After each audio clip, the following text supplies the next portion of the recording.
at failure differently. What I've discovered is the way you view failure will have a lot to do with how much you get out of it. Failure is priceless.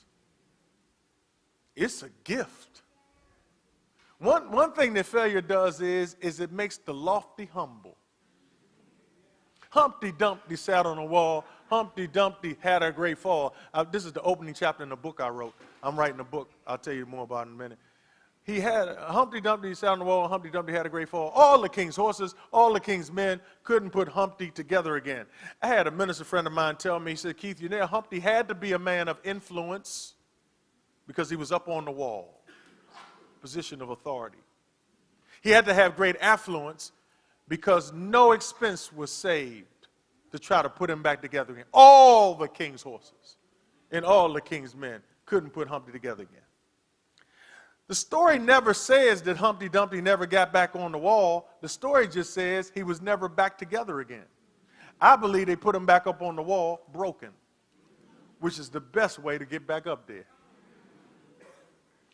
Broken, watch this, any leader that's not broken is going to break some people. I'm much better broken than I am when I thought I had it all together. Failure is a benefit. And whenever you have a public failure or a public pain even, public failure is an opportunity to discover private brokenness and to heal private brokenness. God never exposes a person's failure to bring shame. He exposes failure to bring healing. That's his purpose. God loved you enough to bring it out in the open. Because the longer it was in darkness, the more you operated in it.